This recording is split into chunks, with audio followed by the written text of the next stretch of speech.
At Arizona State University, we're bringing world-class education from our globally acclaimed faculty to you.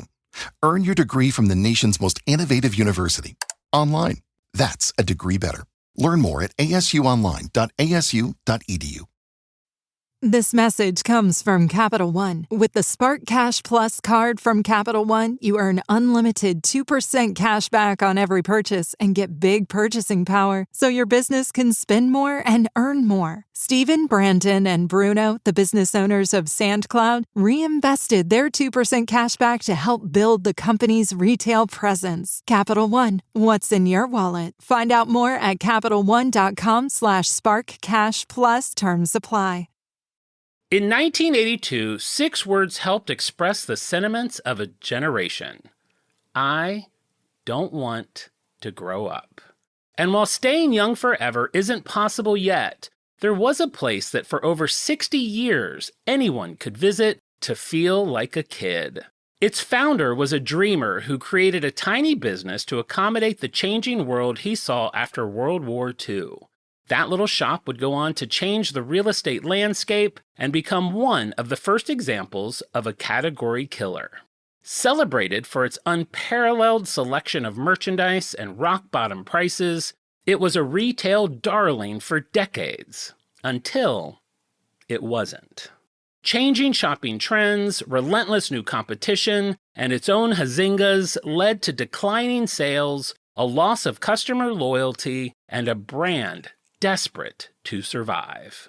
But as we conclude this month's series of brands that are no longer with us, we will see an empire rise and an empire die. But since this is Halloween, it's only fitting that we have a twist. As we finish our walk through the brand graveyard, just as the screen starts to fade to black, we see the ground shaking. Our hearts pound in our chest. Unless our eyes are playing a trick on us, a very tall figure is dragging itself out of the ground. We hesitantly inch closer. As our eyes focus, there is no mistaking it. A disheveled and disoriented Jeffrey the giraffe is lying on the ground, gasping for breath, proving there just may still be life in this brand yet. And that's why this week's On Brand is on Toys R Us. We're all jazzed up, nearly having a cow.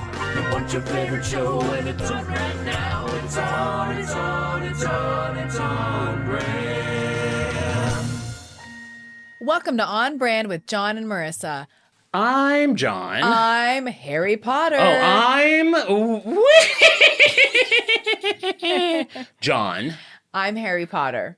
Marisa. You look fantastic. Happy Halloween! Happy Ghouls Day. Happy Ghouls Day. Ghouls Day is officially tomorrow. Tomorrow. The tricks and the treats and the bops and the beats and the kitties in the streets. I learned a shocking fun fact about a beloved Halloween candy I am dying to share. M&Ms used to be stored in Army men's navels. That's how they would... It was one little treat, and if they found themselves shot, they would pop the little belly button M&M, and the last taste in their mouth as they passed away would be a crackling candy shell and chocolate. No, KitKats. Oh, Don't say it if you know it. KitKats. What don't I know? You share them. I mean, you're supposed to. Sometimes I eat them. Supposed to. Sometimes I just chomp through like 3 of the bricks at once. What? I don't always separate them because it makes me feel naughty. I've never in a million years. I've been eating KitKats daily since we got our giant 100-piece bag of Halloween candy from Costco for $20, which, by the way, is now 1/3 full and will need to be repurchased in advance of the holiday. Which, by the way, every time I leave here, I sneak like 4 pieces to take home with me. It's going It's very the rapidly. weirdest mix. It's got like everything. I feel like it's not just Hershey's or Mars. I feel like it's like everything's in there. No, it was like conglomerates like held hands for the first time in history. Yeah. And there's one of the bags that's chocolate. It has Snickers, Milky Way, Almond Joy, Reese's, peanut M&Ms, regular M&Ms, KitKat. Am I missing any? Probably, but that's good. Yeah, it's so many.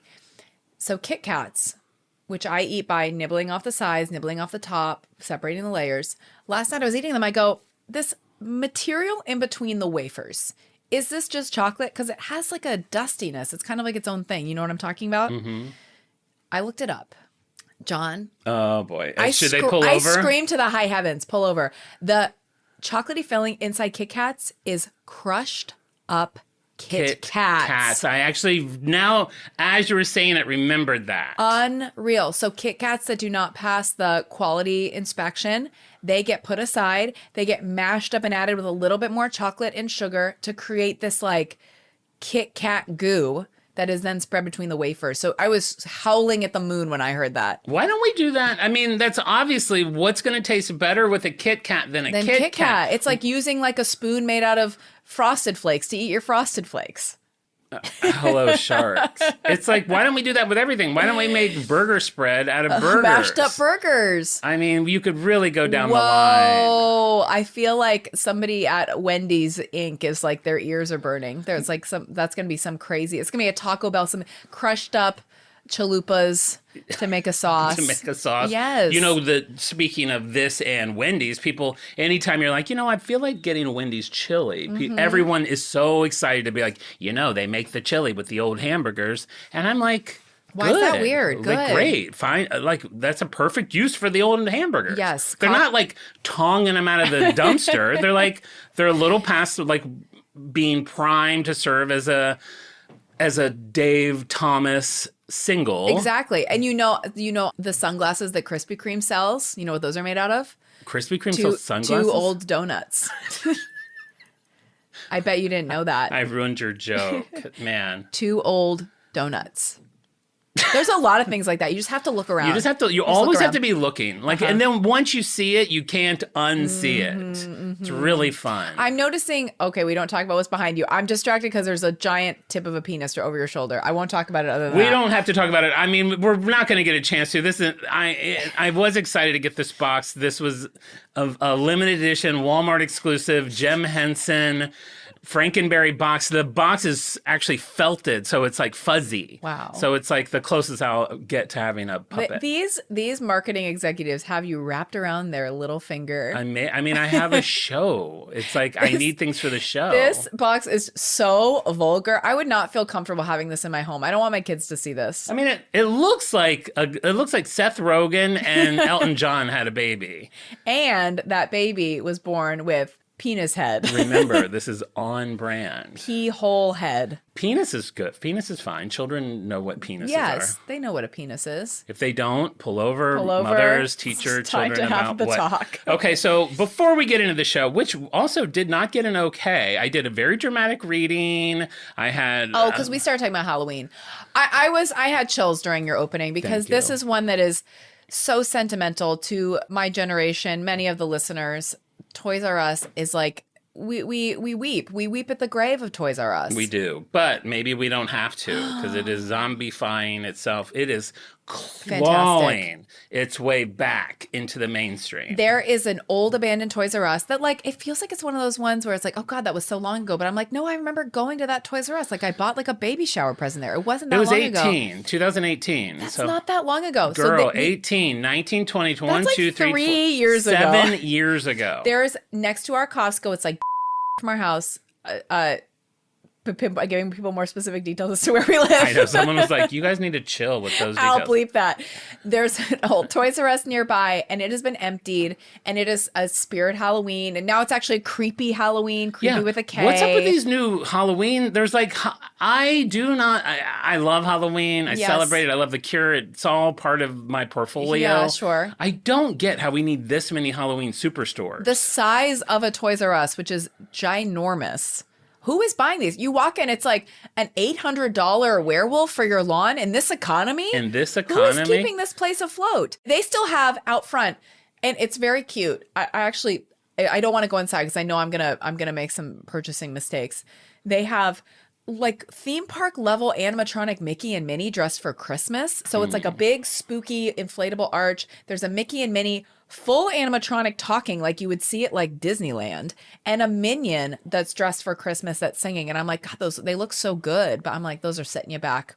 What, 1500? Yeah, we got to get people in that higher tier. I really want to amp up my decoration game. The storage unit There's tier. still, the whole point is this Toys R Us still has remnants from its former life. So if you look in, sure, it's a creepy Halloween now. There's like ghosts and ghouls, but you see hanging from the sign like boys' toys, and you see like, you know, some. I'm right under that sign. Summer fun. You're licking your lips.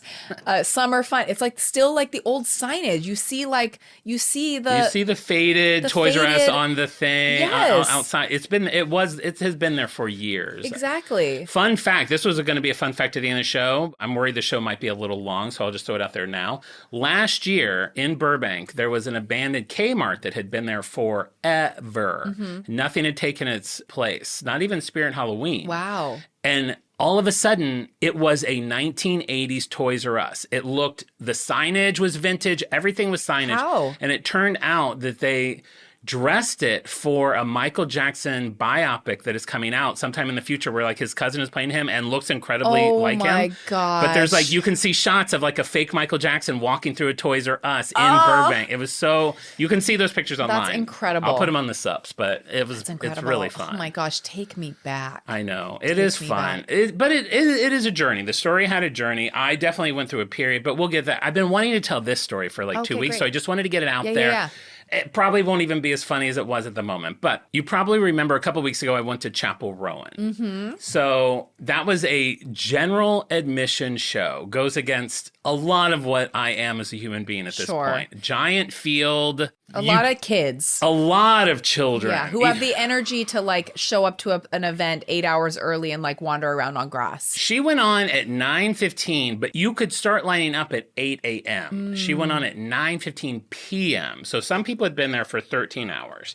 And like once they open the doors at 4, people rush in. I didn't get there till 6. I figure I'll find a place. It's plenty. I didn't need to be like right up front. Whatever. But my friend and I, Leah, went and we did find a really nice spot. There was like a VIP section that we couldn't get tickets to. They sold out too fast, which I wanted because it said there were chairs, though when I got there, there actually weren't chairs, so I didn't feel as bad. But it was kind of penned off and it was nice. It was a little more breathing room. But we were like at the gate of that. So we were like... You're good. Yeah, you were good. But we were one row away from being able to lean on the gate. These girls got there before us. And these girls, honestly, were fine.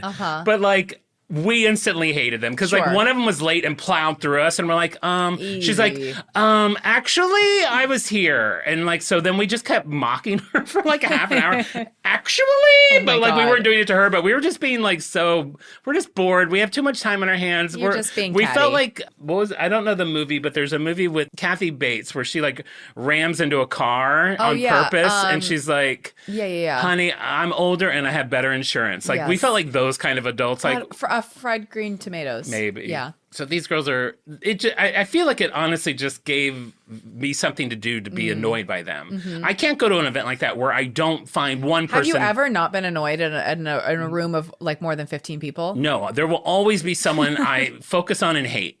And so it was like. You need an enemy in every room. I do. And a lot of the times they don't know it. No, of course not. So these were my enemies. And then even later, another one had showed up and I'm like, you're an enemy. You don't even know it, but you were an enemy too. And so then like we're bored and we're so tired. And then they started, the girls started taking selfies. And I like turned and I saw one of the selfies and you could see my head in the back of it. Oh my God. So for the next 10 selfies, I was like on my tippy toes, like making faces at them. And they were so only focused on themselves. They did not even They didn't notice. realize it. And then I turned to my friend Leah and I was like, oh my God, I'm totally photobombing all their pictures. They're going to die when they realize it. And I turned back around. The girl that had come late was holding up the phone with a picture of me photobombing them. And I had seen it or didn't see it? seen it and was staring at me with like a what the is- are oh my you God. doing look. And I lost it. Did she have any humor or no, she was mad? Oh no, it was like I started to laugh so hard. It was like the Converse episode. I hadn't laughed that hard in so long. And then they started laughing and then they're like, she's like, you're so funny. And I'm like, thank you for getting like we ended up becoming like besties. Like when the show ended, I was like, you girls get home safe, okay? Like Did you like ruin it by going like, when I first saw you, you were my enemies. I hated you. I was talking so much shit. And they're like, wait, what? Why? No, everything just melted away. That's really She cute. said she would send them all to me. I just took a picture of one off of her phone, so I'll post I wanna that. see it. Oh I'll my put that in gosh, the how funny. supplementals. But oh my God, it was like such a fun moment. That is really cute. So next time somebody's becoming your enemy, try to find a way to connect. And you might end up walking away with a best friend. With a new best friend, Yeah. maybe a wife. Maybe a new podcast co-host. They were such kids. That's cute. They tried so hard to flirt because we were right at the gate of VIP to Who? flirt with the guy on the other side of the gate to just be like, can you just slip us How in? do people flirt these days? I couldn't hear them, but you could just tell with their body language and how long they kept talking to him. And he would like look around. So I'm like, clearly he's looking to see if he can sneak them in. And he kept denying them. And then my friend, she was just like, they're just not pretty enough to get into that. Oh my gate. gosh. Like, if you're going to do that, you have to be Yeah. like, but I was Was like, he like 70, the security guard, or was he like 22? 22. Okay, yeah. But he wasn't like, yeah. all that either. It's like, I don't feel like he needed a John trying to figure Meow. out the like, I almost said Farrah Fawcett. They don't have to be a Farrah Fawcett to get in. And he doesn't have to be a John Travolta. I mean, they don't have to be They perfect could be a couple of tens. regular Jessica Tandys. There you go. Exactly. There you go. Well, we all had a good time in Chapel Row, and if you ever get a chance to see her, and Chapel, if you're listening, I'm we sure would she love to is. have you on the pod. Tell us your favorite brand, and Yeah. we'll have you as a guest. Great. Oh, quick announcement. I know not everyone listening is part of our Patreon or our Discord, but over in Discord, we are doing our version of Secret Santa. It is called Freak Rit Branta. Like it, don't. It's like kind of there, but not the Freak Rit Branta. That's perfect. If you have any interest in doing that, you can join and get in our Discord, and it's a lot of fun. I signed up to do it last night. Oh, I need to do that, you'll get a fun present. You'll meet some nice people. So I wanted to throw that out there because we're talking about it so much on Discord. If you've been on the fence about joining the Patreon, this might be something that maybe gets you excited. Sure. And it just supports us and helps us. And it's the holiday. Think of it as a Christmas present. $8 or $127 wherever you're. Or $5. You don't want to push the $5 tier. They'll see that if they see it. All right, so let's get in the show. What I want everyone to do right now, immediately, if you haven't started driving when you pulled over to get the shocking news about the filling of KitKats, I need you to pull over right now. I'm starting this show with a bombshell. Marisa. Yes. I'm going to ask you a question that may seem like it doesn't make any sense. Okay. Are you familiar with the name James Patterson? Yeah. Who is that? Author, yeah. bookseller, Novelist, most popular bookseller of all time, has is sold that right? over 450 million copies of his books worldwide. Yes. Guinness World Record holder for most New York Times bestsellers. He's in commercials for his books, too. He's like, I'm James Patterson. Right, I think. The lady or is that at the Tom gate. Clancy? No, or is Tom I think Clancy a character? We just did a Borders episode and we know very little about books. He's a author, yes. I I'm can Tom confirm Clancy. He made unforgettable characters in series like Alex Cross, The Women's Murder Club, Jane Smith, and Maximum Ride. He's co-authored #1 bestsellers with Bill Clinton, Oh my gosh. Dolly Parton, Wow. Michael Crichton. Wow, there's your dinner party. Can you imagine? I'd still have Andy Warhol and Abe Lincoln, but that would be nice. Abe Lincoln. I mean, I love, because there's also rumors. But we love a tall guy. We love a tall guy. We Sure. love a beardy bitch. Honest. Honest. Very honest. Abe, would you like to take to this bedroom? John, I'll be honest with you. I expect nothing less. No. Abe, I have one thing to say to you. Leave the hat on. I'll leave this hat on as well. I'm sure that's what Mary Todd said every time they took to the boudoir. Leave the hat on. Okay, so yes. 10 Yes. Emmys. Yes. I mean, me one. He Unreal. has 10. I can't even, going through that once was so exciting. Going through it 10 times. Okay. Imagine. If you would indulge me for just a second, Okay. I'd like to read you a short little thing that he wrote that I feel like is really going to sum up this episode. Toys R Us. Okay. He wrote, I'm a Toys R Us kid. Are you kidding? I'm a Toys R Us kid. How? He wrote it. At the time, he was working in a advertising agency, the J. Walter Thompson Yes. agency. Okay. He co-wrote this whole jingle with a woman named Linda Fowler. And at the time, he was a creative director, and he literally wrote the iconic jingle for Toys R Us on top of everything else. But he's not even known for really being like a musician or a songwriter. No. Oh my, I wonder how rich that has made him. Well, I don't know if they use it. I mean, it's a defunct brand. But it They was pumping at the time. He at the very least got a swimming pool. That is shocking. We are starting with a major bombshell. I know. That will be really fun for someone to tell their dad on a phone call home. Mm-hmm. You know what I mean? Dad, you know that book I got you last Christmas? Mm-hmm. He's like, fried green tomatoes? No. No, that's the movie with Kathy Bates where she says I have better has the insurance. better Yeah. insurance. No. No. Wow. Yeah, That's interesting. So throw that out at your Halloween Oh my when you're gosh. passing out candies with the other parents. In between apple bobs, so you go down, you bob for an apple, you burst up out of the water. Spit the apple across her and be like, you're never going to believe what I heard yesterday. All right. Well, let's get into it. 1948. We often talk about the effects of World War II on our brands. Sure.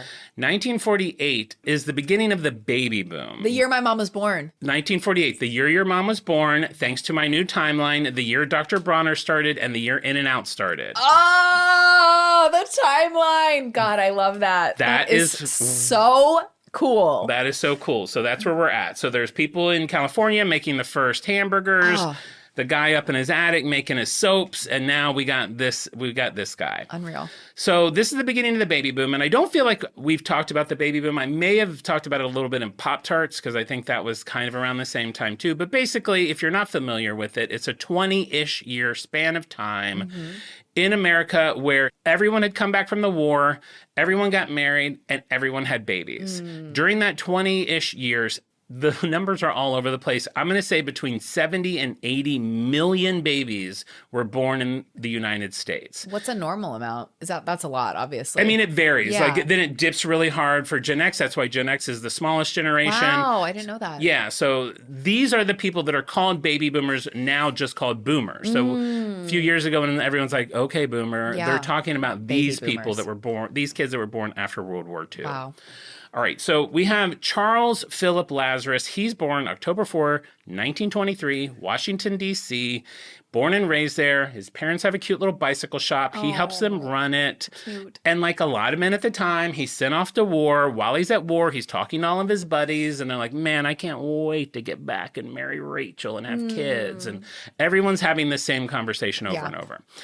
The war ends. He goes back home. He resumes his life, works in the shop, but he can't shake that everyone was talking about. He wants to do it. He wants to get married, have a family. Everyone was talking about having families. Yeah. He's like, what business could I make that would make sense if, like, all of a sudden we have all these new parents, everyone's having kids? Wow. What would make sense to sell? He's been working in a bicycle shop. What would make He's sense? like, kids can't ride bicycles until they're like 30, 35. Yeah. Something like a pregnant that. lady on a bicycle, that's an accident waiting to happen. Especially those big wheel, small wheel ones. I mean, we don't know anything about. I don't even know who even knows? how you even get on one of those. You can't even figure that out. Wow. So he says, why don't I sell furniture?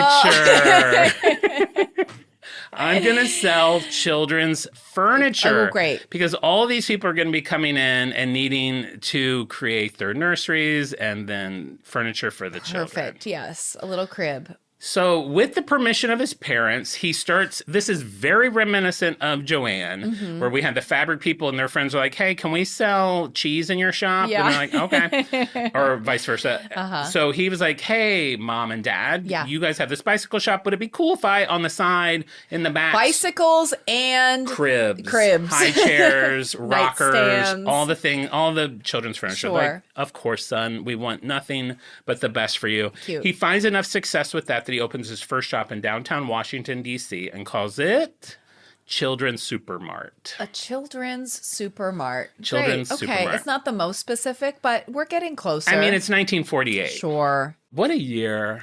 I mean, in 1948, you could go see Charles and buy a crib, drive to California, get the first...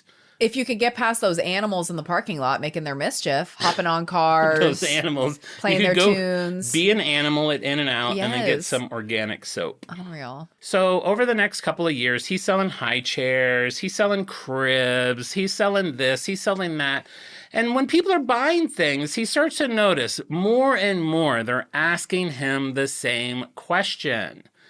Do you know a place that we could also get a few toys? And he's like, man, he's like sitting on the edge of his bed at the end of the day, like, man, everybody is asking about toys. Also, the name of the store, it's not far-fetched to think somebody came in and go, it's like, oh, Children's Mart. It's like, do you have toys here? It's like, no, just dressers and changing tables. Yeah.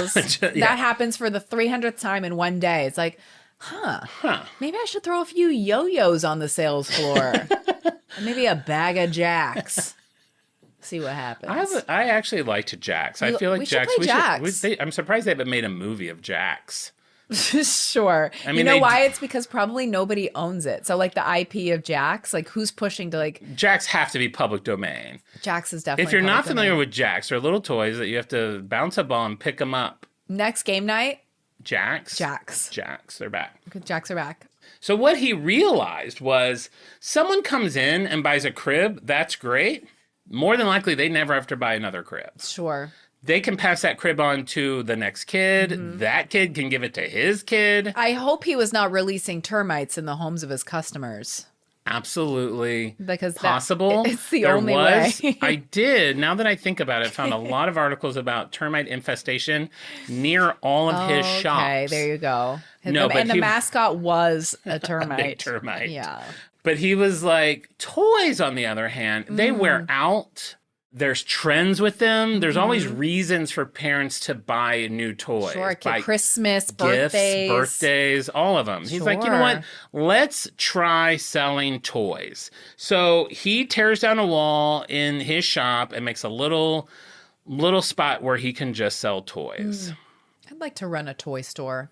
I think that'd be fun. I could see you doing that. Yeah. Like an old-timey one, like you're the Meg Ryan of the bookstore from You've Got Mail, but yours... I want to be the Meg Ryan of anything. I want to be... What's all over you? There was like a flea on my thing. Do you have fleas? No, maybe an ant.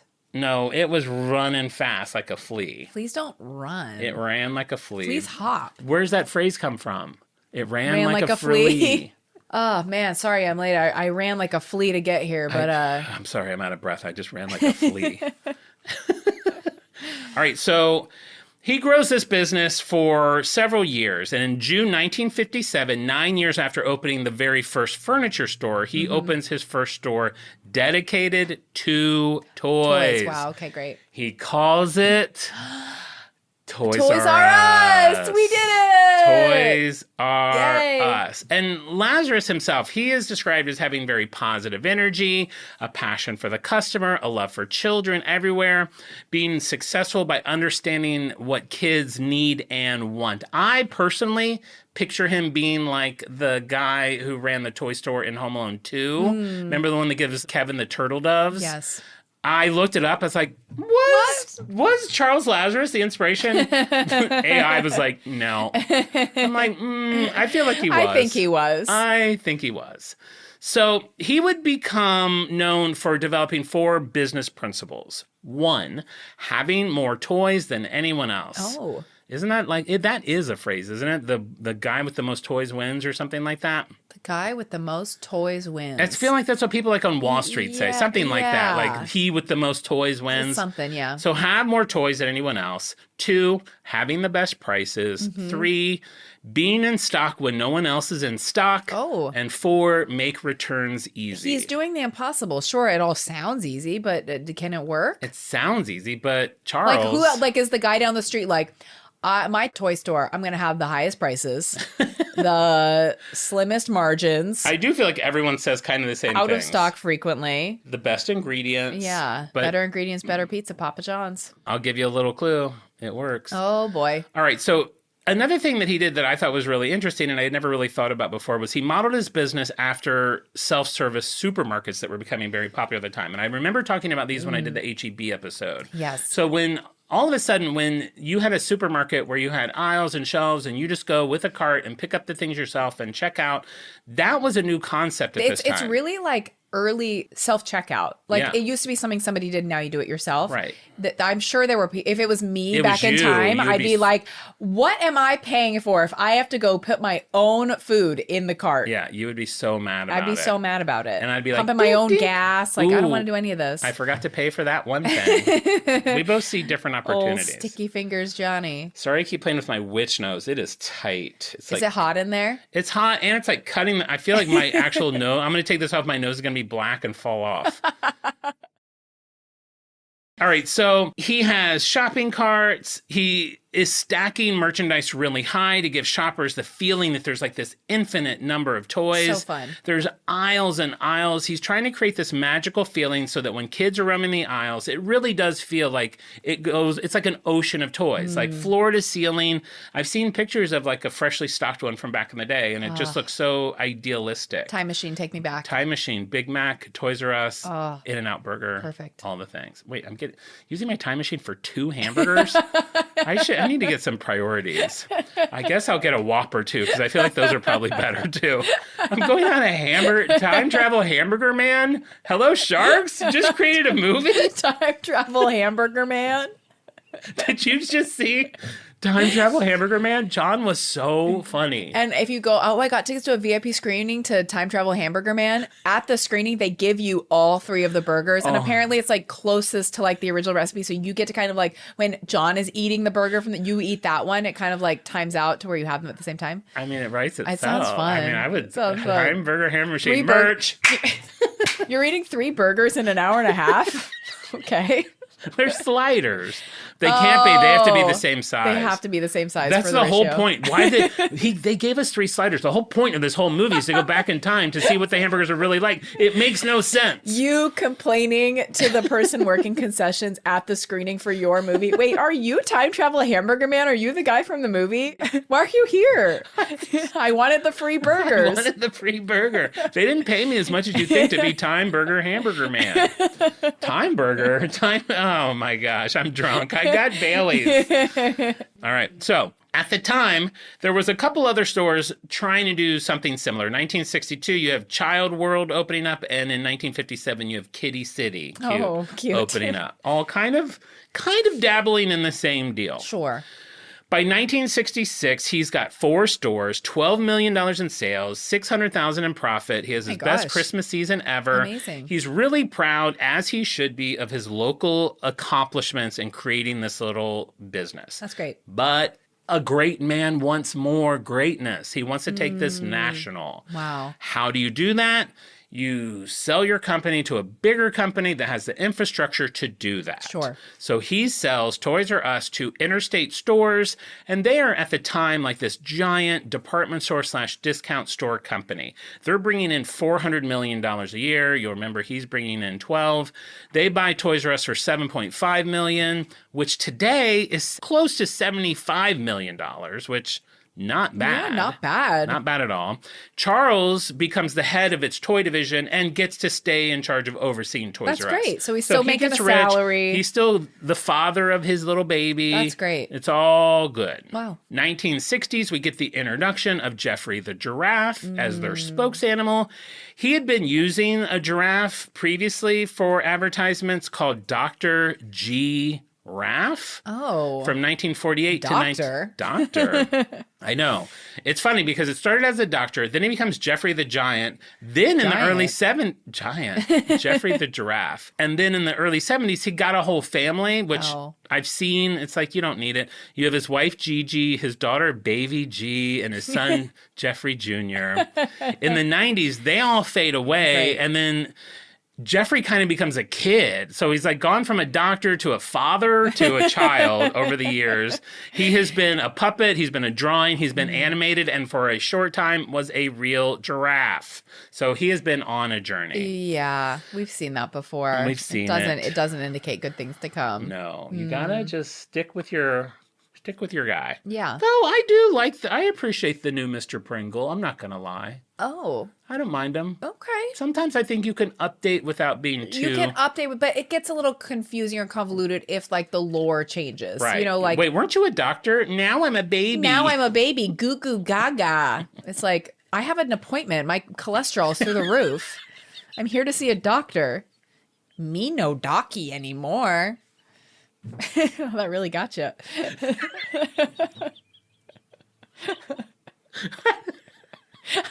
Is your cholesterol through the roof? Are you burger time travel man?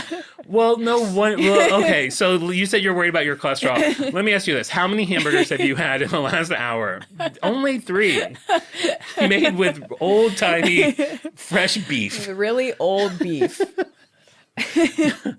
That really tickled my tonsils. Oh, no. You wish. Hey, this is a kid-friendly show. All right, so then they again spent several years growing the company and opening new stores. Only 8 years after Interstate buys Toys R Us, they are up to 51 stores. Wow. Remember, 8 years ago, they only had 4. So rapid expansion. they're doing what he dreamed that they would do. Sure. Stores popping up everywhere. They established themselves as the #1 toy retailer in the country, and they're doing great.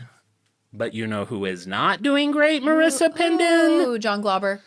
Interstate. Why? So Toys R Us is doing good, but their discount arms are really struggling. Oh, shoot. So 1974, Interstate goes into bankruptcy. The court puts trustees in place. They wanted to, I didn't know there were different types of bankruptcy. There's they wanted to file for one. I think they wanted Chapter 10, which means... Oh, Chapter 11 is the regular one. Or maybe they wanted 11, which means they're we're going into bankruptcy, we're going to restructure, we'll figure it out. But then the other one, whichever one it is, not 10 or 11, the court can be we don't trust you. You haven't been good with your money, so you have to go into that chapter. There's Chapter 2 bankruptcy? I don't know, but I know that there's 10 and 11. But when that happens, with what happened with them, they're we don't trust you to figure this out, so we're going to put trustees in place who will come in and sort it out for you. You'll have a better chance at that. So that's what they did. And Charles, it was also part of trying to keep Toys R Us going because it was the one great thing in their portfolio. Sure. So he was really determined not to let Toys R Us sink with the Interstate ship.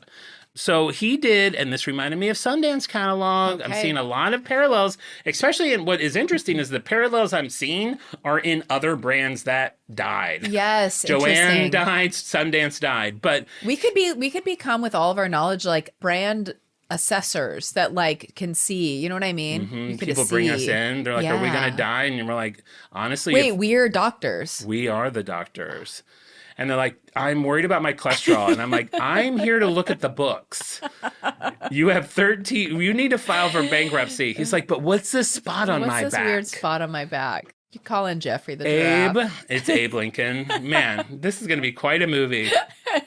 Abe, get in the time machine. Don't forget your hat. So he actually slows down growth because he doesn't want to grow too much. Doesn't stop it altogether. He still manages to open 16 stores between 74 and 77. Still has great sales and profits. And I learned that this particular time in the 70s was a very good time to have a toy store for two different reasons.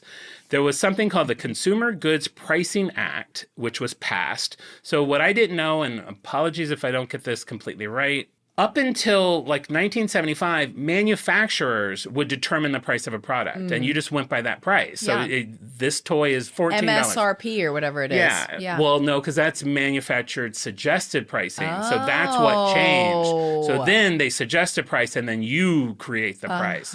But at the time, so there wasn't competition. So people weren't fighting to like, oh, we have it for this, we have it for that. Everyone sold it for that. That became an issue once there was inflation.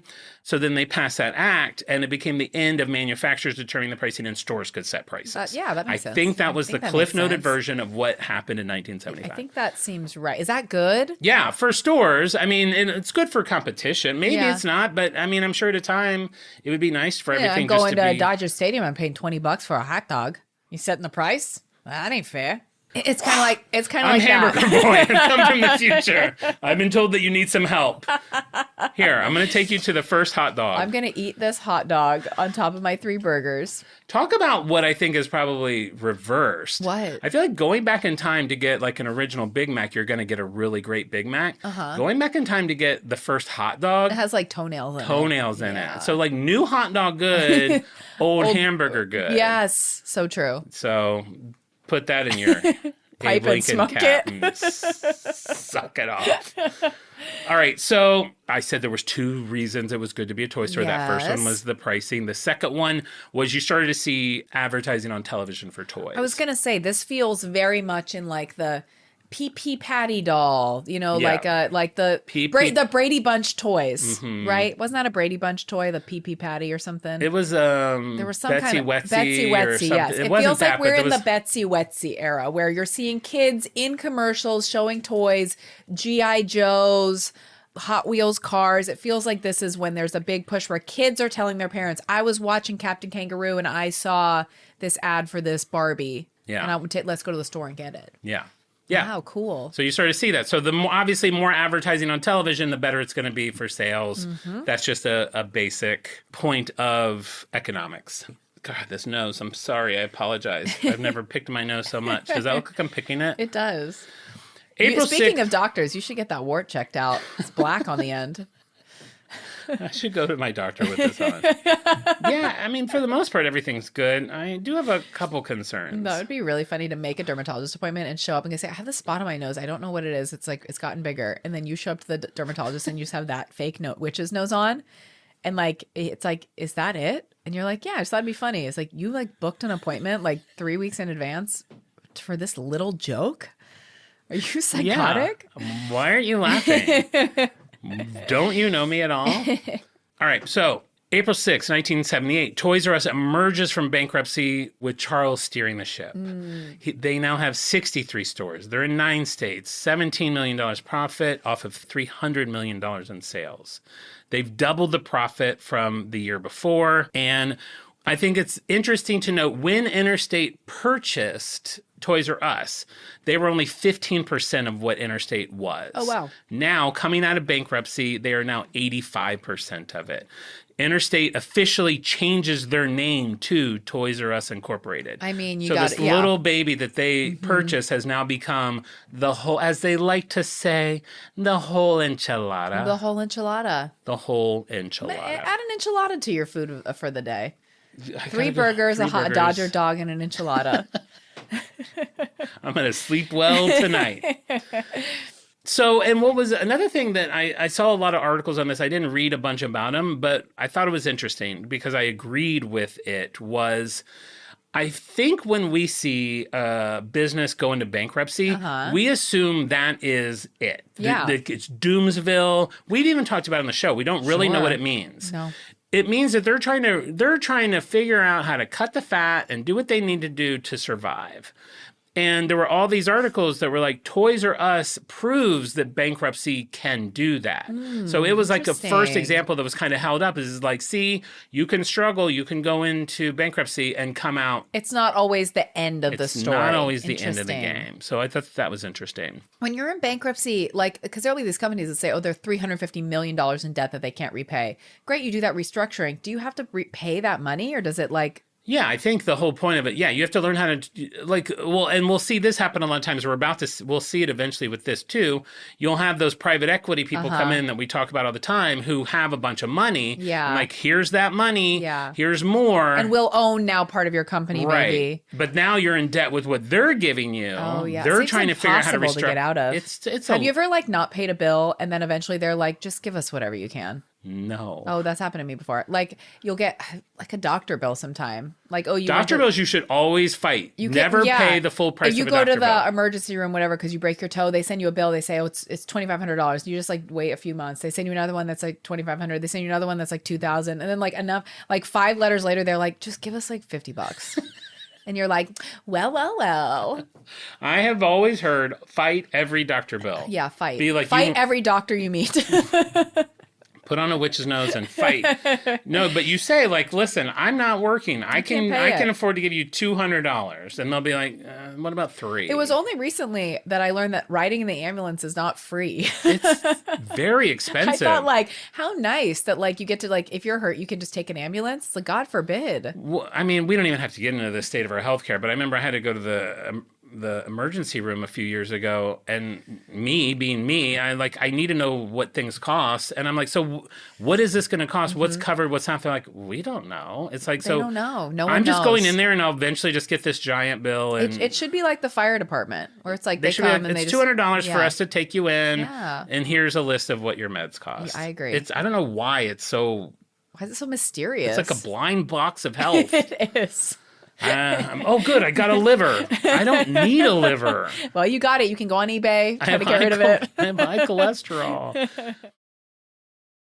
All right, so 1970s, Toys R Us is really coming into its own.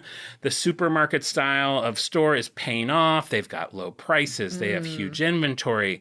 A smaller toy store may have 25 models of different bikes. Toys R Us will have 150. Wow. They're 15 to 30% cheaper than department stores. That's cool. They're usually located freestanding and not within a mall, which is cheaper. Mall rent is more expensive. So they were just kind of doing everything right. Yeah. As new stores opened, they all looked the exact same inside. Charles would say, I should be able to close my eyes and walk into any Toys R Us and walk 130 feet and put my hands down and touch the exact stack of items in every store. Gosh. If I'm not, then something is wrong. That's really funny because a lot of stores will intentionally shuffle up inventory and try to look like kind of fit into like the neighborhood. Be a little individualized, but also just like to keep it kind of like loosey-goosey so that you're kind of getting lost. You're having to like discover That's things. what Costco does. Yeah. Costco wants you to get lost in the store. Yeah, it is always. I actually had that thought walking into Costco. I'm like, how do they move all this stuff? So like I was here last week and now the puffer jackets are in the front where the protein powder used to be. It's like they had to like move all of that stuff. And is That's that crazy. Somehow related? Do protein powders mean I'll need a puffer jacket? It's possible. Having a sale in all things pee, and then you have to poop because you're in a store for some reason? Well, it's not my fault. Okay, so 1978, Toys R Us becomes a public company. They start trading on the New York Stock Exchange. 1983, we're up to 169 stores, 26 states, $1.3 billion in sales. Wow. Their earnings are up to $92 million. They control 12% of the entire toy market. Thank goodness they didn't go under. That not only didn't go under, they became this like megathon. Yeah, megathon. Megathon of toy. It's to trying to think of a new word. A megathon of toys. No, I wanted to hear your new word. I don't have time. I have to get through this show. Stop squeezing your nose. It's so hurty, but I don't want to like put it. I don't want to. Oh, I'll be a unicorn. It's really red at the top of your nose. It really hurts. So all their stores have this massive inventory. They have developed this cutting edge inventory tracking system. So, and it seems so basic now, but as things are scanned, they can collect data on what's selling so they know what to order more of, but it tells them what's not selling, so what they can put on sales. That's cool. It detects trends. They're just really kind of cutting edge at the time. So Charles Lazarus is credited with transforming the toy industry, for creating the most important toy store in the country, if not the world, for creating one of the first retail category killers. If you don't know what that is, it's basically when a big store that focuses on one thing. It's Fox Books from You've Got Mail. When one big store that focuses on one thing comes into a neighborhood and the mom and pop shops tend to shut down because they just can't destroy all take the the competition. When they have grand openings of their stores, there are these huge celebrations. Jeffrey, his wife Gigi, baby G, all the kids will be there. I saw one that had Lee Majors was going to be there. He was a big TV star from the 70s. He played like the $10 Million Man or something like that. Rainbow Bright would show up, Snoopy, He-Man, Skeletor, cute. Garfield. So it was just they were having a lot of fun. In the 90s, Kiddie City and Child World would both go out of business. So they became, of the three big ones, the one that rose to the top. Wow. They have all of this success. They're like, we did really well with toys. What if we tried our luck at clothing? July 1983, they introduced Kids R Us. Oh. Kids R Us, if you didn't know, I always knew that there was a Kids R Us, and we'll get to a Babies R Us, but I didn't know what Kids R Us was. Basically, it was them trying to do the same thing that they did with toys with clothes. I don't think I ever really made that connection. I didn't either. So they needed to have, it was a bunch of designer clothes, but better prices. They did the same kind of setup that they did with Toys R Us. It was like a shopping supermarket experience, discounted prices, liberal return policy. The only difference was there's a lot more competition at this time for apparel than there was for clothes. Clothes, they were kind of like, walking into we're an empty, gymnasium, we're here, we're going to do toys. Yeah. Clothing, you just have a lot more competition. Sure. And what's interesting is they filed lawsuits against Izod and Federated Stores, claiming that they were doing price fixing and that these companies were trying to prevent the brands from supplying Kids R Us with clothing. Oh, weird. So they were like the bullies of the clothing business. Yeah. I didn't go into all the lawsuits to see how those all played out because I just didn't find it important. Interesting. I don't think it matters. Yeah, it doesn't matter. Despite this, they still sell a ton of clothes, and within a year, they've already got 6 Kids R Us stores. At the same time, also, so we didn't talk about how the logo came to be. If you don't know the Toys R Us logo, the R is backwards. Classic, and I'm wondering if they're the ones that made it a classic, because I feel like you can't see anything where a child is supposed to have written something where there's not a backwards letter. It's something that has been a pet peeve of mine forever. It's just drives me crazy for some reason, and I think that they may have started it. Charles did it because he said he wanted it to have a childlike appearance and suggest that a child had written the logo, obviously. So it all makes sense why he did it, but it became a very popular thing in the 80s. Oh, interesting. So we started to see Lamps R Us. We saw Tots R Us. So they invented R Us. They are staking claim to R Us. There were Films R Us, Fish R Us, Bagels R Us, Auto Parts R Us, on and on. That is crazy. Is the R always backwards in all those? That can't be. I don't want to buy my auto parts from a store created by a child. Wait, did a baby run this place? Yes, but you should know he used to be a doctor. Okay. So he does have a PhD. Great. Can he look at the spot on my back and give me spark plugs? I don't even know if people use spark plugs anymore. I feel like I never hear anyone say I need a new spark plug anymore. Yeah. Oh, God. I had to spend so much money at the mechanic. 6 new spark plugs. Can you believe it? I ran home like a flea to get my wallet. Yeah, I feel like spark plugs aren't a thing anymore. I'm sure someone will tell us in the Discord why that is to be. But they would send cease and desist letters. They fought these. Some places just ignored them. Good luck. Some of them were scared because they've got big Toys R Us money and they would change their name. So that's a waste of energy. Nobody is going to be confused that Auto Parts R Us is a Toys R Us. I thought that too. I slide. felt like that seemed a little silly, but I didn't realize in their defense was in their advertising, they use the R for a lot of things. Okay. So they could be like Bikes Are Us. Oh, like, sure. Yeah, like yeah. So it was really part of their branding. Yeah. And so They put their own twist on it. I was kind of Yeah. like, they maybe do kind of have a point that it would confuse people. Okay. They were I'm really, back on their side. Yeah. All right. Then the 90s came. I mean, is there anything better than the 90s for It the was the general last population? The great 90s, decade. you had Seinfeld, you had Sex and the City, you had obviously Titanic. 9/11 was just another day in September. You know what I mean? I know what you mean. It was just September 11th. a great day. It's like that might be the first day that you go, is it sweater weather? It might be sweater weather. Oh, and it's Wow. Shauna's birthday. I should send her a handwritten letter because it's the 90s and we don't text yet. We don't have email. I will send her a Card from a Hallmark store. card from a Hallmark store. I need to buy it 2 weeks before her birthday and send it within 7 days of her birthday. Wow, what a time.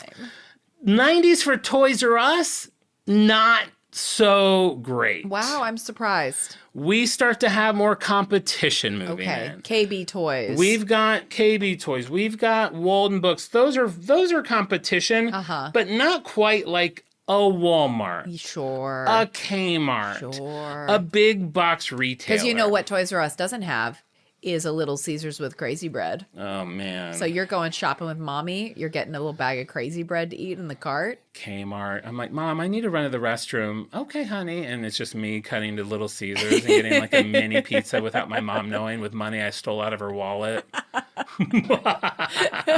Fools. Oh, wait, I'm a witch. So you have all these big stores and they've got a lot of purchasing power. They can afford to get the hottest toys in. They have a lot of clout with businesses already. So that's an issue. I compare it kind of to the Costco chicken. It's like a leader item. Like we'll lure them in with the hot toy. Then we're going to get them to buy. They offer a lot more, obviously, they'll than a be Toys R Us. overspending, So video games became a major player in the 90s, which is great. You had Super Nintendo, Sega Genesis, Game Boy, PlayStation, iconic game systems, but everyone sold them. So it wasn't just theirs to sell. Yeah. So that wasn't really helping. Interesting. All of these threats, they start to eat away at Toys R Us's profitability, and that slips over the decade. 1994, Charles Lazarus steps down as the chief executive. It's the end of an era.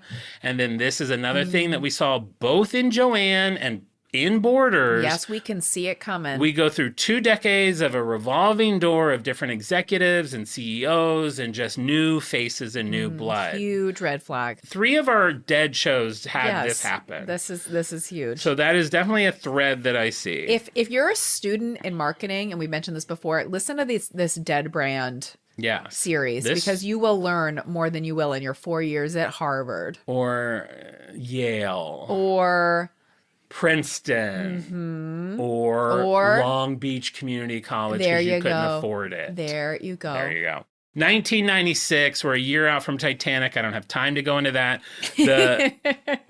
They are toys. They are kids. They are babies? Looking for another path to revenue. The first Babies R Us store opens. Is it a whole store or is it part of a Toys R Us? It eventually will become a lot of places. They would have 2 stores side by side, or you could enter. You could enter one. At the time, I think that they were their own thing. Wow. I was reading an article about one of their grand openings, and the line of special guests really cracked me up. You had Cat in the Hat. Okay, cute. Clifford the Big Red Dog. Great. Perfect. A Cabbage Patch Kid. One? Just like One? which one? They're all different. Are we Also, getting... like, is that somebody in a big mascot suit? Because a big Cabbage Patch Kid seems scary. 4 pounds of yarn on their head. So A Cabbage Patch Kid, Care Bears, okay, Cute. and Birthday Bear. Who's that? Who's Birthday Bear? Who the heck is that? It's not my birthday. Why are you here? Is that like a Toys R Us thing I'm not familiar never heard with? of Oh, Birthday did you hear Birthday Bear's going to be there? I wanted to see Hamburger Time Machine Man. Mommy, can my party this year be themed Birthday Bear? The famous kids thing. You don't want Star Wars? Birthday Bear. I'm going to be Birthday Bear for Halloween this year. 1997, again, I don't have time to talk about it. We all know what happened in 1997. Huge. But what also happened while Titanic was taking over the world, etoys.com launched. Etoys.com. Etoys.com launched November 1997. This story is wild and it only takes like 3 sentences.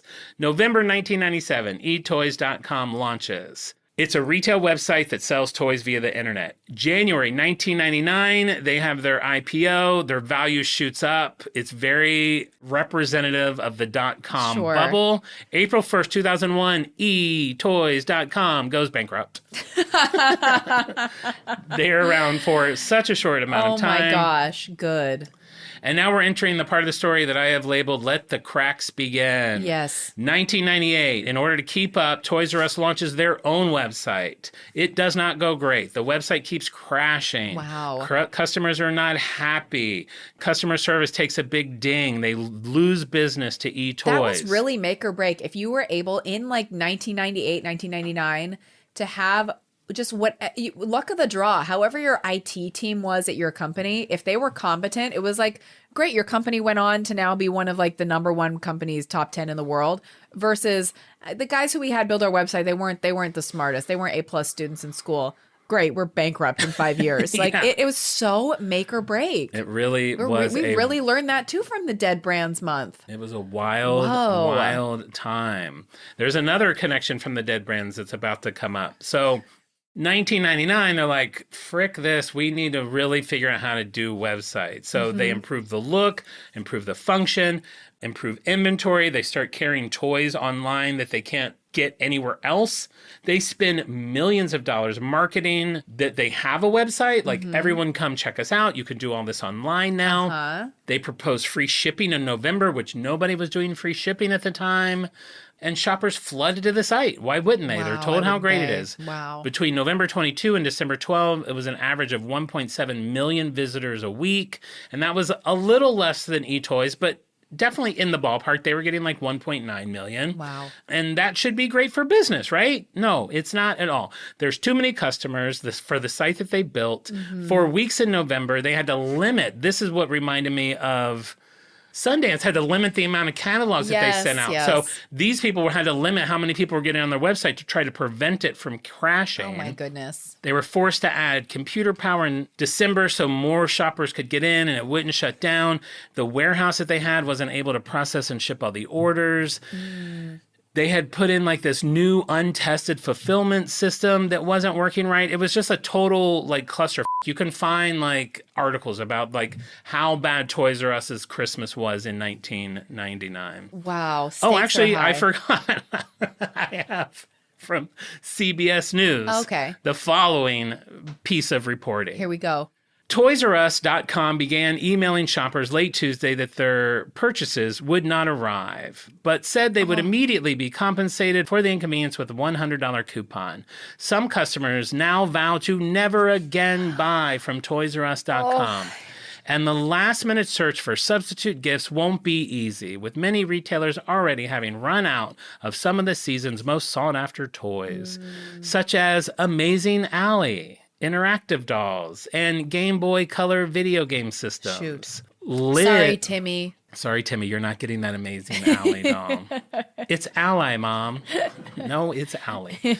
There was a single mom who was quoted saying, if they couldn't handle the demand, they should have stopped taking orders. I agree. Now I have to scramble around with time I don't really have to make up for their mistakes. That's really, that's sad. That's a bummer. Yeah, so some people were like, people were putting in these orders, and it was one of those things where, like, if you order by this date, you'll get it on Christmas, and then that date came, and no one said anything, and then they're like, it's going to be a little later, and then some people was like, it'll be in January. It was just like, sure, there's worse things, but, you know, it's not a great thing for parents. It's not great. It's not great. It's not great.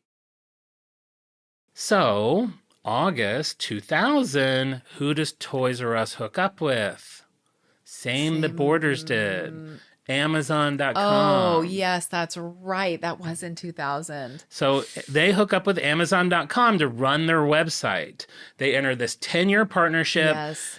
Amazon's going to run ToysRUs.com. People will be redirected to Amazon. They won't even realize that I went on the Wayback Machine and looked it up. It looks like Toys R Us, but at the bottom it says Amazon. Interesting. And they're like, you'll be the exclusive seller of toys at Amazon.com. Until Amazon, being Amazon, is like, oh, you want to sell toys too? Okay.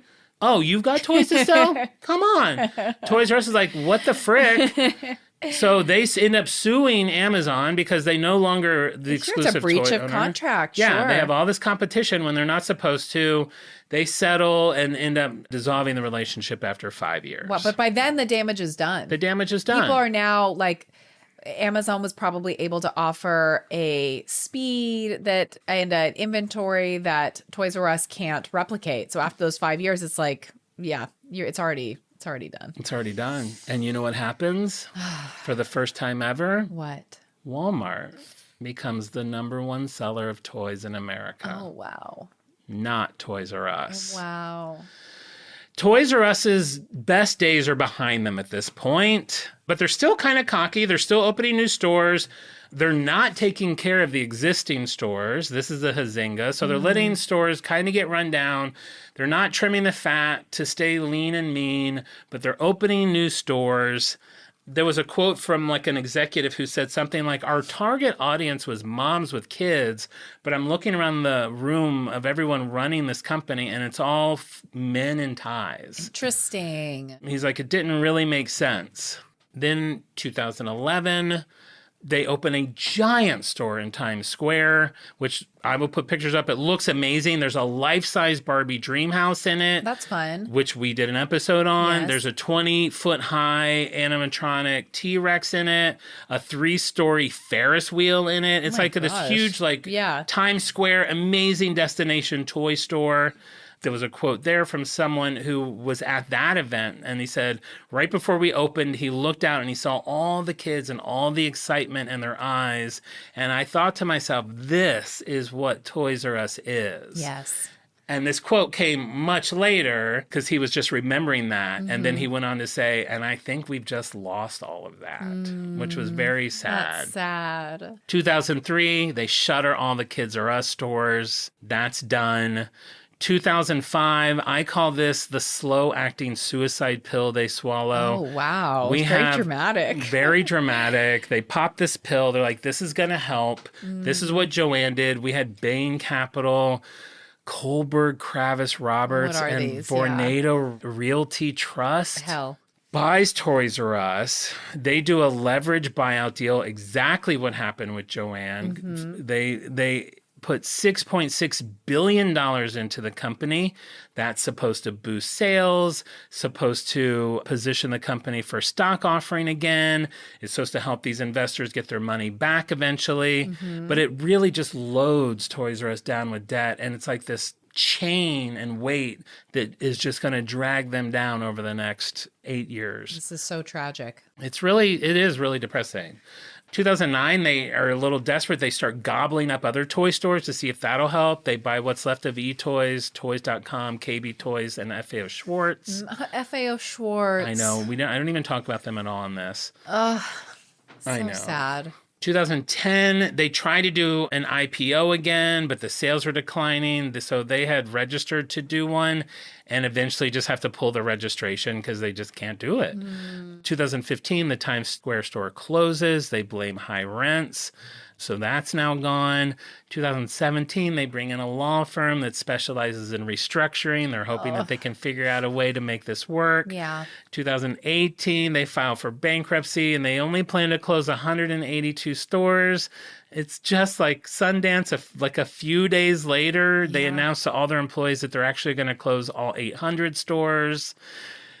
1 week later, Charles Lazarus dies, after Toys R Us announces that they would be liquidating the stores. Is that what killed him? No, he wasn't involved anymore. Okay. And I did read someone who was close to him and there while he was on his deathbed and said he did not tell him the news because he didn't want him that to be like the last thing he that hears. By the way, Toys R Us is gone. But I'm sure he knew the writing was on the wall. That is really sad. Maybe. I don't know what he knew. What am I talking about? False reporting? I'm sure he knew. was aware. Jesus. His estate reaches out, issue a correction. He did not know. John, why are you guessing Turns that? Why are you out so sure he knew? Time travel hamburger guy does not He's have all the facts. Not a reliable witness. Former employees and executives would say Toys R Us's status as the most important toy store in town left it cavalier, even cocky at times. It didn't invest in its stores, even as it was adding to the fleet, leaving it vulnerable when new competition moved in. Wow. And on June 28, 2018, Toys R Us closed its final doors and the brand died. Or did it? Because less than 9 months later, True Kids Incorporated acquires the intellectual property of Toys R Us. And for the next 6 years, I'm going to plow through this because so much has happened that I wasn't aware of. Why do they wait 9 months after it dies? Why do they know that it's on its way out? This is what I don't understand. It's like with Party City. They waited until all the Halloween stuff was in the garbage and all the stores were emptied and all the shelves and displays had been sold and liquidated for this company to go in and go, you know what? Maybe I will buy Party City. It's like, what now? There must be Sir, now? There must be some reason for it. And I didn't look into True Kids Incorporated, but True is the initial for Toys R Us. So I don't know if it's somehow people that were already involved with it or what. But they peeled off into a new thing and had to wait until a certain amount of time. Yeah, but all I know is Toys R Us died in the summer of 2018, and less than a year later, or in some point in 2019, they opened 2 new stores in New Jersey and Texas. Okay. Then 2020, True Kids partners with Amazon again to run the Toys R Us website. My God, you fool. History repeating itself. Then the pandemic hits. Not great. Great for online sales, Yeah. not great for brick and mortar. Yeah. Both of those 2 new stores closed down. Very sad. 2001, a brand management company, WHP Global, acquires controlling interest in True Kids. So now they're like, we're going to take over the expansion. They have this whole new shift in branding ideas. They want to do store in stores at 400 plus Macy's stores. Great. Sell toys on the Macy's website, really put these 2 brands together. Great. December 2021, they opened 2 new flagship stores again. Okay. August 2022, Toys R Us opened new Macy's store-in-store locations in 9 states. By October of that year, they're in every Macy's across the country. 2023, and who saw this coming? Babies R Us is back. What? They reopen at the same mall that the current flagship for Toys R Us is at. They open a second flagship store at Mall of America. Okay. Then they start doing what they're calling these small store concepts, and they open a store in Dallas-Fort Worth International Airport. An airport Thinking store. outside of the toy box? Wow. Then 2024, a new collab, Baby R Us meets Kohl's. They do store in stores in Kohl's. Great. Open 2 more flagship stores in Illinois and Texas. Okay. September 2025, 1 month ago. How are we on the cutting edge of all of this This is stuff? literally like 1 month. 1 month ago, Oh my they God. announced that they are opening 10 more flagship stores and 20 seasonal holiday shops by the end of this year. Wait, a seasonal holiday shop? That means there will be like a Toys R Us Christmas pop-up? Like a pop-up in an old Toys R Us? or in an old Joanne, or an old Borders, or at the Sundance Catalog Factory. Wow. And that's where it's all left off. Current news a month ago. By the end of the year, it is October 24th. So we've got 2 months and change to open all of these pop-ups How? and flagships. I think some of the flagships have already opened. Okay. And that's it. That's where we're at. This is incredible news. And what did I write for my last thought? This I thought was good yesterday. I don't remember what it is. This is the story of a man building an empire, winning the world's heart, losing its way, collapsing, and now trying to rebuild itself again. Wow. I am here cheering on the sidelines for this. I am exhausted. So, okay. So they're coming back in a big way soon. So Sounds like they're just trying to come back. They're trying just to come back. I mean, maybe not have 400 like normal stores, Sure. but like maybe a big store in LA, a big store in New York. And do they have to be the same size, like the size of a Best Buy, like so gigantic? Maybe like they're like a third of the size. I think the square footage was smaller going in, but this is something where we've learned from e-commerce dominating our lives. Amazon is very convenient for our Christmas shopping and our holiday shopping, but we've learned now trust in online shopping is getting lower. For the last 2 birthdays, we've gone to a local toy store for the kids' birthdays. They walk the aisles, they pick out their toys, they buy them. And I'm like, how did I believe the lie that it saves time to do online shopping? Because now it takes so long to compare, read reviews. You have to like do so much. It feels like work. And it actually probably takes hours and hours to do your Christmas shopping that way, as opposed to clicking on the links, this one's whatever. Is this the good one? Is this the bad one? You go in a store, you go into a Toys R Us. Check out this November if there's a Toys R Us that's opening near you. You spend an hour in the store, you get all of your Christmas shopping done, and you are having a delightful experience. You're not With your hunched kids over a with you. computer, sweating and grunting and mad. Or you can take your kids with you, and they can take show your you. kids You can with see you. what they respond to and what they Yes, like. that was so fun, bringing the kids into the toy store and they're picking out their birthday presents. It was so fun. And so I will be doing that. I will be, if there's a Toys R Us pop-up in the Toys R Us Husk, I will be there and we will be doing our Christmas shopping there. Mark my words. I feel like I did see us on the list. It might have been like Long Beach, but I do feel like we were getting one. Hop in the car. We're driving 45 driving minutes. to Long Beach. But yeah, no, I think that was a good rant. I mean, that's how you were at Party City. Your kids would go there and get so excited about seeing all this stuff. And you see things in real life and it's more fun. And I mean, even if you don't have a Toys R Us coming near you, every neighborhood has a toy store. Yeah. And so try in person and then you'll be like, oh my God, I got to be in a toy store for an hour and then I got ice cream afterwards and I got a hamburger. I met a young boy that was once a doctor. Jeffrey does look really childlike now. And it's a style that it's not my favorite style of animation. Artwork, but yeah. He's there. He's back. They're trying things. I guess the family's he doesn't have a family now. He's an orphan. Yeah, he took the time machine. Doogie Howser. He's Doogie Howser. Child I thought you were going to doctor. say he's Time Machine Giraffe Man. He is Time Machine Hamburger Giraffe. Well, I don't think I have to ask you. I think you just answered it clearly. Toys R Us is a hard-on brand. It's a hard-on brand for me, and I'm waiting. I have my little black hat with the black veil over my face at the funeral. I'm in waiting. I'm sitting Shiva, and now I'm excited to meet it on the other side. Yeah, I'll say it's a hard-on brand for me too. I went through a period when I was collecting my Simpson figures years and years ago, where I found myself in Toys R Us. You got doubles, one to play with, one to store. Always. One to open, one to keep mint.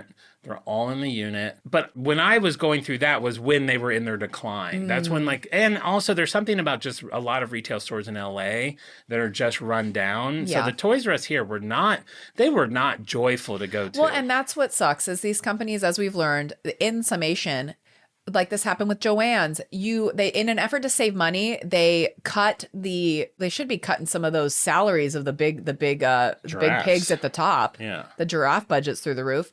Losing the quality of the experience. You go in, it's like, you know where I haven't been in a Toys R Us in a while. Maybe I'll go in. And you go in and your socks, it's like the dream would be, oh, your socks are knocked off by how wonderful it is, how clean it is, how friendly everybody is. The exact opposite. It reaffirms why you haven't been in there in a while. You're like, oh God, it's like dirty. It's the light bulbs are all like looking spooky and hanging out of the ceiling. The people are not helpful. It's like, oh, I don't need to go back. And that's what they did. And that always happens with these companies that are on their way down. They lose the investment in the customer experience. Wow, you're really passionate about this today. I'm just, it feels like this is the perfect way to end our dead brand month because it's like it's hitting every checkpoint of the Hazingas along the way. Yeah. And this episode, you need to listen. If you have a Fortune 500 company, you need to listen to this episode because we are warning you of what's to come. I love that this is the episode that's going to get into like college classrooms and we're dressed like this. They won't know it's a Halloween episode. They'll just think they're going to go, what was that podcast we watched where it was hosted by a witch in Harry Potter? That one guy had a really big nose with a wart, and Harry Potter was there, I'm pretty sure. And at some point, the witch's nose on your forehead looks really disturbing. For some reason, it doesn't read as a nose at all. If it's not in the middle of your face, it looks like a weird pointy penis. Why is everything? You're not seeing what I'm seeing. Well, you're not seeing what I'm seeing. You're not seeing what I'm seeing. Why is that pink? I mean, make it blue. Babe. Make it blue. Babe, he's a Frankenberry. Berries are blue. There is no blueberry. Oh. All right, well, that's our show. Thank you so much. We've had such a joy going through the brand graveyard. We will probably do that again at some point because it's fun to look at these dead brands, even if they've been zombified like Toys R Us. So thank you. We will come up with another theme week, but next week, anything's on the table. You can pick anything that you want. Wow. I've got a couple exciting ones coming up in the next couple of months. I'm hoping to pull off. I don't know if I will because I feel like... Hoping to pull off? So I think there'll be a lot of research. Okay. So we'll see, but... You know we always have something fun up our sleeves. We always got something up there, and we always want to thank you guys for listening. So in order to do that, why don't we figure out who our Freaks of the Week are today? If you don't know how to become a Freak of the Week, every single Wednesday on our Instagram story, I post a puzzle. If you can solve that puzzle and tell me what our brand is going to be the next day, I'm going to send you a fun little brand badge to let you know that you got it right. I'm going to add your name to our Wheel of Freaks. And every week I'm going to spin that wheel however many times I feel like, usually 5. And those 5 people will be our lucky Freaks of the Week that week. So here are those people today. The first one is Dr. Brandy Getchell, Carrie Entertainment Shemansky, Simone, Dave Caslin, and then I want to give a shout out to someone whose name I said wrong last week, Will Aarons, who is a co-host on the Marvelous Marathon podcast, so be sure to check that out. Now, we had one other Freak of the Week, and you're not going to believe this because this is, if I was you, I would not believe this. But our last Freak of the Week is Strictly Come Techno. Now, why this is unbelievable is because Strictly Come Techno sent us a package this week. So it feels like I've only chosen him because of this package, and that is not the case. What? Both of these things happen simultaneously. Oh my gosh, angels walk among us. I have opened this, but earth? I've not gone through it. But they sent a lovely little letter that I'm going to read here as fast as I can, because I'm going to get in trouble by Al for making the show so long. But I just got to give shout outs to people that go out of their way, especially from Ireland. Is this our first international gift? I don't remember. We get so many nice things now. But I think, I don't know. I don't want to say yes. And then somebody like, you forgot about my cheese. Dear Jon and Marisa. Wait, prescript. Please don't do any Irish accents with our funny sounding brands. We have a tough time enough. So okay. Pull out your best Irish accent. I wanted to prepare a box of quintessentially Irish brands and flavors with a U. Oh, cute. Which I hope you enjoy. These brands include Tato, Ireland's most popular crisp. That's chips to you guys. Wow. Particularly the cheese and onion flavor. This is a fairly unique flavor that expats love to eat when they get a chance, and it's often a staple in any gift box. Yum. Tato sandwiches are very popular, which consist of 2 fresh slices of pan loaf. I don't know what pan loaf is. Bread, Kerrygold butter, and a pack of Tato. Probably butter and potato chips. Ooh, yum. I also included Hunky Dory, which were bought by Tato some years back. These, and I swear by this, are best served from the freezer, leaving them in there at least 24 hours. This is very you to have foods that have a lot of rules with how you eat them. A lot of rules here. I also included some Cadbury, which is British and would make an interesting future episode. Yes. But the Irish have taken some of their confections and, due to their superior dairy industry and luscious grass, have produced Flakes, Twirl, Boost, and the 8-block bar. I have included some Crunchies, which are a delightful honeycomb snack, which was made famous by the tagline, "Get that Friday feeling." It is Friday, so we will enjoy those today. We will have the Friday feeling. There are also some biscuits, cookies to you, from Jacob's Mikado Mikado, which dates back to 1851. Oh my goodness. They're not my favorite, but most Irish people love them. I included a couple of ambiguous British Isle candy, fruit salads, and sour chewits. I haven't looked in the box. Whoa. I think those are two that I get at Jungle Jim's every Christmas my when I'm goodness. home. I think they're kind of like Starburst, if they're the things I'm thinking of. Okay. I hope you have good teeth because they're both chewy. These might be helpful to eat after the cheese and onion to get the bits out of your mouth, and then did an emoji face like... Lastly, I included Is some... that how Irish people clean their teeth at the end of the day? They choose some of these... They get Starburst. They get a fruit salad. Lastly, I included some banshee bones, which are a salt and vinegar corn snack that only come out at Halloween and are named after banshees, which are female ancient Irish wailing spirits whose scream is the harbinger of death. Whoa. Which I feel very much aligns with John's gothic aesthetic. I love Susie and the Banshees. I don't know if she's named after those banshees, but you're very right on that. I'm sorry I couldn't include some Baileys or Guinness. If either of you ever find yourself over the Emerald Isle, I'd be more than happy to show you where the best pints of Guinness are. Oh my goodness. Love the podcast and think you two are such personable and likable hosts. It's like listening to a conversation with friends. That is so nice. Steve-O, also known as Strictly Come Techno. Be careful inviting John over because he will come. I am about to go. I'm literally leaving here to go to Disneyland for the second time with Nazi, one of our listeners, because she has invited me to do so. If you say you have a spare room for John. On my way. I don't know how to do an Irish accent, but Steve, thank you so much. And I honestly, you also got the wheel. So you were genuinely freak of the week. Well, but he'll be our only shout out today. That's great. Yeah. So thank you so much. Thank you everybody for listening. We really appreciate it. Check out our Instagram for the Insta Egg and all the supplementals we post to learn more about the shows that we do. Mar, what of all our other socials? Instagram at On Brand the Pod, TikTok at On Brand the Podcast. We're on YouTube. We're all over. Chat with John, play the Insta Egg game. Subscribe to our YouTube if you can. It's absolutely free to do and it helps us out. We're trying to at least get to 500. We're at like 370. We're very excited about that. So if you don't mind, subscribe to our YouTube. Give us a review on Apple. Do all the little things that help us out. We really appreciate it. And have a happy Halloween. Remember, kiddies, we may go off topic, but we'll always be on a broomstick. Playing Quidditch. Very good. We both ride brooms. We ride brooms, and Alistair sweeps with brooms. We're love broom bitches. Thank you, guys. Happy Halloween. Bye. See you in November.